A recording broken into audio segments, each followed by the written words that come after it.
The game of paintball is a cross between tag, hide and seek, and capture the flag. You try to steal the other team's flag and eliminate your opponents with an air gun that shoots an exploding paint capsule called a paintball. Paintballs are made entirely of non-toxic food-grade ingredients. To make the hollow shell, they first pour water into a giant heated mixing bowl. They add a sweetener and a secret combination of food ingredients the company won't divulge.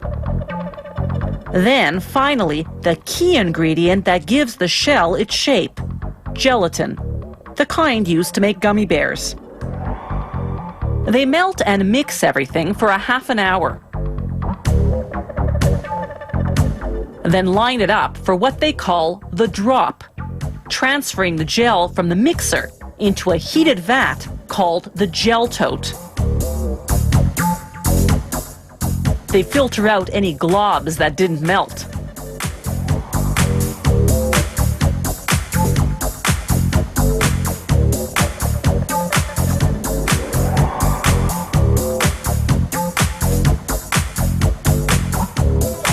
Once the gel is securely in the tote, they lower in a giant blender.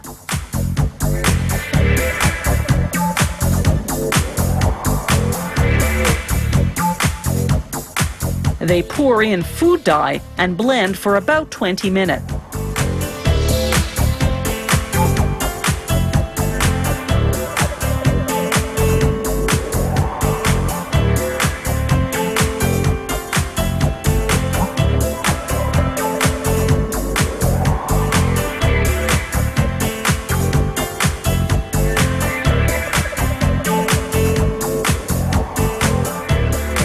Elsewhere in the factory, they use the same method to dye what's called the fill, the paint that goes inside the shell of the paintball.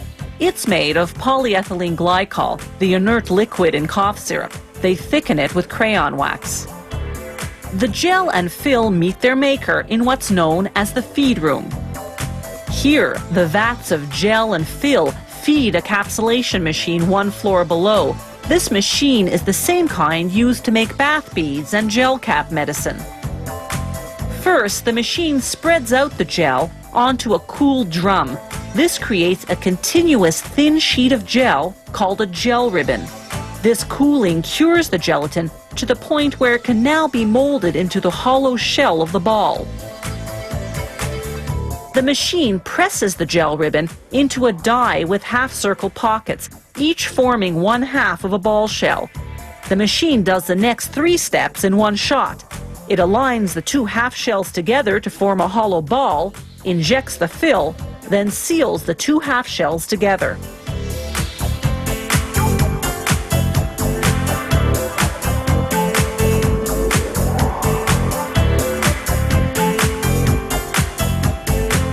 These newly minted paintballs are still quite soft, though. If they're not dried out, they'll lose their shape. So they fall down onto a conveyor, then roll into a tumble dryer.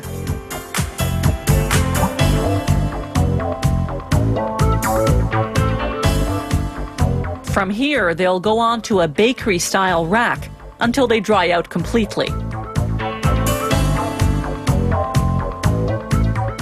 To make dual-colored paintballs, they use the exact same process, but feed 2 colors of gel ribbon into the capsulation machine, 1 color for each half of the shell.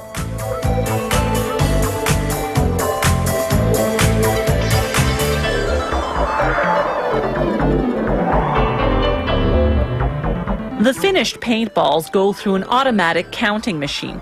This one is set to count out and package 200 balls at a time. Manufacturing this messy ammunition is a painstaking process, but well worth the effort to the millions who love the game of paintball. Invented just 15 years ago, it's caught on in more than 40 countries worldwide. And it's not just for kids. More and more companies are booking paintball outings for their employees to help build teamwork.